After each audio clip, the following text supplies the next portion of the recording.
Welcome back to this week's episode of Seven Figure Annuity Sales Podcast. Caleb North here with Chad. And Chad, I'm excited for today because we're talking about fourth quarter, and we're already a month into it. I was So going to here say we go. That's your Texas education math right there. Yeah. We're in fourth quarter. No, we're actually well into fourth quarter. We are already. almost a whole month into it. Yes, exactly. And all things that should be being done already, or are things we should continue to be doing. But here's the deal. At the end of the day, we get into the holidays and agents all of a sudden start thinking clients don't want to meet with them. They all of a sudden start thinking that, oh, we're just going to coast on through it. And you know what? It's because of agents like that agents like you end up having the best quarter of their year. Yep. I like it when agents the fourth quarter go ahead. I like it when agents think that clients aren't going to meet with them, because that just means they're meeting with me then. So it's I say this every single year. Anybody who wants to meet with you between Thanksgiving, give or take a week on each end, or anybody who wants to meet between Christmas and New Year's, once again, give or take on each end a week, they are serious. And that's it. They want to do something. If something triggered, I got to protect my money. I got to get out of the market. Hey, this is New Year's resolution. You know what? My belly's getting fat because I ate too much turkey, but my money's getting thin because I risked it in the market with the vultures. So, so some eat turkey, some eat vultures, it just depends who you are. And you're absolutely right, Chad. I feel like this is something we talk about every single year. And truth be told, there are certain topics that just seem to be kind of constant things that come up. We talk about fact finding all the time. It's in our trainings on Fridays, on these podcasts, just because it is the heartbeat, the lifeblood of the sales process. Well, and I can tell you one thing. If you were not, here's something I do want to say. If you've been listening to these podcasts for, some people have been listening for years, sign up for the academy, sign up for their architects, because when you look at what these agents are doing, this last webinar we had was phenomenal. And you're watching these guys get into the 7 zeros, which have never been in 7 zeros before. They were always writing 6 zeros of annuities. And now they're getting to 7 zeros. And I have a couple of people chasing me. And I'm like, okay, granted, they're chasing me like 25 miles behind me. But, I'm not going to mention your names, Jesse. But, we're not going to. Jesse's going to love that.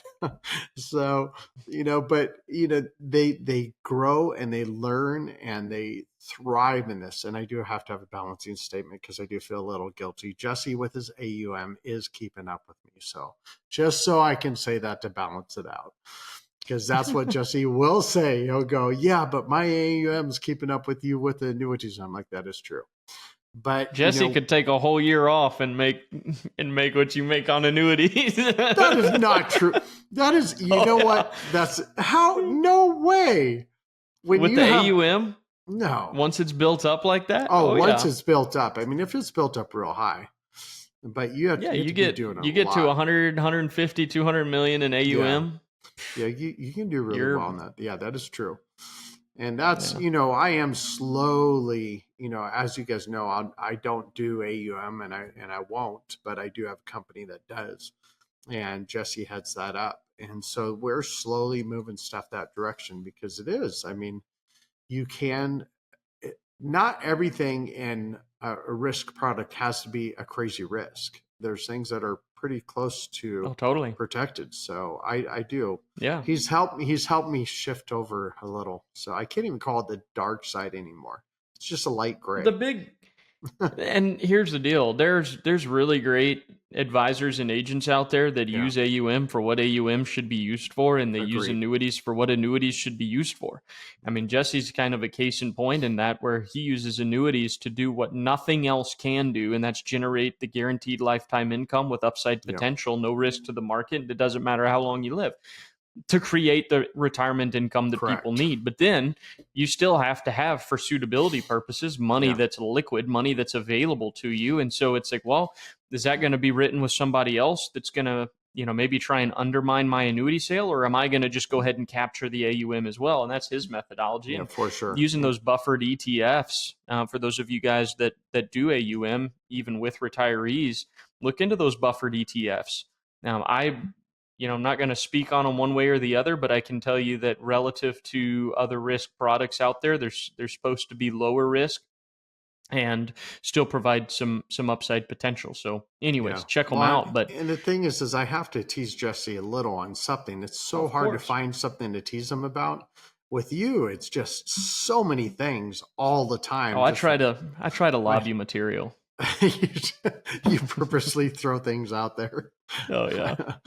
Okay, but yeah, fourth quarter is almost always my biggest quarter. I mean, it just every once in a while. I think like one year I had a $9 million May, and so that obviously throughout the quarter. But for consistency, the fourth quarter is the best. Already this quarter, we talked about this on the webinar that we did with our agents about how is a $200,000 deal that turned into a $1.65 million deal because of good fact finding and finding a solution to the problem, and the guy loving the problem. I just got off the phone with him and he's helping me. Like he's going, okay, I've liquidated everything in Fidelity. I've liquidated everything in Schwab. Go in and send in the forms. But, he had a $30,000 annuity and a $70,000 annuity. And why didn't someone get the $1.65 million annuity? Because they didn't do good fact finding. They didn't find That's exactly right. a problem, and they definitely didn't have a solution. They were order takers. And now I really like this guy. But, so that's, and then I probably have 1.7 million on for the month, which is not a phenomenal October. But, there's a lot of things going on. And I totally expect November and December to be very big. Yeah. Yeah. Well, and they always are every year. Mm-hmm. We're kind of in a unique environment now where it's an election year, which I think can cause people to kind of do one thing or the other. I think it can cause stagnancy and it can cause big movement as well. You're a numbers person. Look at what was it? 2020 was an election year as well. So what are my numbers on 2020? The last 2 months. Let me get it pulled up here. Now, granted, there was a very challenging situation that happened after that election. Let's just say that. Yeah, well, look, we can look at all the election years, going back to 2010. So we've got 2020. We can't do 2020, 2010 because I was literally just getting started. Well, you could still look at the top months. Yeah. So 2020. This is the beauty of keeping track of numbers, people. I mean, that's so important because you start to compare things and you start to see trends, and it's important to know what you're coming into. I mean, if we never track numbers, I'd never know how great November and December were. Yeah. 2020 was the year you had your $9.4 million May. Mm-hmm. So that definitely made Q2 your far and away best. Yeah. Q4 was number 2. Okay. After that, then you've got 2016 and your Q4. This another election year, obviously, blew away everybody else. Your monthly average back in 2016, Chad. This was back when you were writing. I mean, you had a $15.5 million a year. I think you did that by June this year. Yeah, that's true. Isn't that crazy? I want to encourage people because I'm actually even embarrassed because I'm looking back at 2010. 2010, my November I did 700,000. My December I did 424,000. And then in 2016, I did 1.8 million. In November, 2,100,000 in December. Then 2020, I did. Let me get back over to that number. 2020, I did. Oh, I know those. This one doesn't really count because 2020 is when I took a huge time off in November and December. So, Well, and we had some pretty heavy COVID issues there. yeah, but Yeah. 2016 was Q4 was by far and away your best quarter that year, Oh and you yeah, beat it. You definitely. beat your second best by over $400,000 per month on average. Isn't it interesting how literally you can see the breakthrough happen on 2019? The 2018, I actually did about almost 19 million, but 2019, I did 26 million. 2020, I did 26 million. 2021, 26 million. And then Mm-hmm. 2022, I did 38 million. So it's Mm-hmm. interesting the jumps up. So 2022, I did 38 million. Then I did 31 million. And then on track this year, I'll probably do, I would say 31 to 34 million this year. And Yeah. so it looks like once I'm literally an indexed annuity. Once I hit a certain level, I rarely go back. So 2022 was a phenomenon because we had a really big fall. So you had a lot of people Yeah. that were really scrambling trying to get out of the market. So that was an interesting scenario, and we'll see that again for sure. But you're right. I mean, 2023, I did over almost 4.2 million in November. I did 2.2 million in October, 4.2 million in November, and almost 4.2 million in December. So Yeah. that's Well, very encouraging. so here's what's interesting, Chad. You look at 2018 to 2019. You Mm-hmm. jump from 18 to 26. Mm-hmm. Okay. That was when we really started rolling out Retirement Realized Agents Academy kind of big. I think that was the first iteration. You had Annuity Agents Academy before that, but I think that was the first iteration of Retirement Realized Agents Academy was in 18 into 19. So what And are you then saying? You're actually the reason why I'm doing better. Is that what you're trying to say? we had a revamp in 2022 of the academy, and you went from 26 to 38. Okay. You're setting me up for this one. So um, because what Caleb I North think there's became my guy, that's why. That's what you I want me think to there's say, a right? I think there's a correlation between training on what you do and why you do it and the impact that it actually has subconsciously in production. It's like That's fair. the more you articulate what you do and why you Mm-hmm. do it, and I think this goes for anybody, right? So Yeah. if you're writing $5 million a year, there's an element of growth that could be achieved just by training somebody that maybe is writing 1 million a year, and you can help them get to 5, right? So there's something Yeah. about regurgitating the things that you know that helps solidify it, and I think increase confidence and increase capability. Well, It almost makes it more automatic. I talk about, how important it is when you're not doing well to go revisit the basics. And when Mm-hmm. I'm doing training, I'm constantly revisiting the basics because I'm going back to how did it start? Where's the middle? Where's the end, kind of scenario. And so, yeah, that is quite interesting how that was. That's what is when we did the revamp. And that's why we constantly are repeating things too. Every year we talk about the last 2 months is the biggest 2 months usually you'll have in an entire year. I And did that's have a with Christmas and monster Thanksgiving still being a very for real sure. thing. Well, for sure. I mean, I maybe the week between Thanksgiving, I might run one or two appointments. It's very rare I have a busy Right. schedule there, but they're usually big if I do. And they're And then usually even same thing shoe-ins. with between Christmas and New Year's. That's kind of where I shut down unless I have someone that says, "Hey, I really need to do something." And that's when we do that. But if you notice, dang, this summer was actually insane, Caleb. I did 4 million in Oh yeah. June, 2 million in July, and 5.5 million, over 5.5 million in August. Mm-hmm. I'm going to have to work my tail off to get that to beat that quarter. You progressively wrote more every month from January to June this year. Boy, that is You interesting. you You're right, because and January I then wrote July you had 1.6. some Yeah. time off, and then Yep. August you picked it back up. It's kind of interesting. It was like That's a why I kind of always, like an acceleration this year. it's funny because that's why I always look at my vacations, it's not how much did the vacation cost as far as the Yeah. expense, it's how much did it cost as far as time off.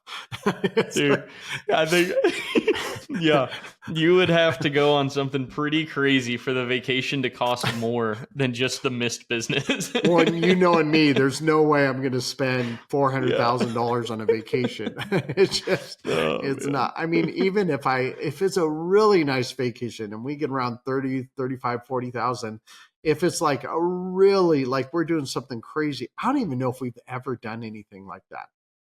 Probably the most I've ever spent on a vacation is about 25,000 when I took my entire family to Europe. That's, That's, and that's still a really good price. yeah, But yeah, that I don't know, man. I don't know if I could. I know someone right now who's doing a trip to uh Bora Bora, and it's like $30,000, and I'm just going, oh my gosh, it's for two people. So I yeah, it's just, crazy. yeah, I'm not quite there, It but better be yeah, good. it better be good, man. But I'll tell you, I think, people just need to understand. And we're not, as you know, we're not throwing out numbers to brag. God, no, we're no way. Totally. There's what it takes to get to where you are. It takes a lot of time, energy, and effort.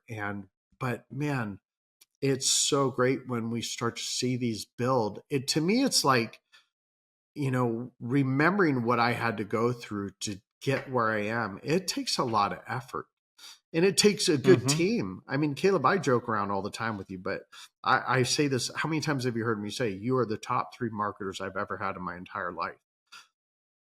And Thank you. that's over 330 million in written production since I started, since 2008. And I'm telling you, you're one of the top 3 marketers. And that's why, if somebody asked me, I was talking to an agent the other day, and they said, who knows more about products, you or Caleb? And I'm like, I don't know. That's tough because we know in each of our areas. You definitely are more geeked out on the index side of things, like how the index functions and all the stuff that really doesn't matter, but but to you it does. But to see where you went in every Christmas or every fourth quarter, it's nice to realize, what, I'm doing better than last year, I'm doing better than the year before that. And if we leave you with anything for this entire thing, is number one, don't worry about fourth quarter. It's going to be phenomenal. Just keep your leads Yeah. coming in. If you don't have a good lead system, we do. I'm using them. Reach out to Caleb. We've been working hand in hand with this group, Yep. and it's phenomenal. It actually includes our training. So it's the first time I can really sit there and go, oh my gosh. Like you guys know this. I was struggling for leads, and now I'm going, okay, oh, no, we're good. We're good. I got a stack like this high right now, and I don't need any more leads right now. So I need to work the ones I already have. But the beauty of this is I literally can place a call and say, hey, I need 25 more leads. I need 40 more leads. I need 50 more leads. And then I've got them within 3 weeks, 4 weeks, I've already got that order filled. And, Yep. that's where I can sit there and go, there's no reason for me not to succeed because now I have people I can get in front of. But Yeah. no, you're And a the good real guy, Caleb. difference in the fourth quarter. Oh, thanks, Chad. But the real difference in the fourth quarter is just the way you choose to work leads versus the way Yep. other agents choose to work leads. And that goes Yep. for you specifically, Chad, but then also Yeah. for the listeners.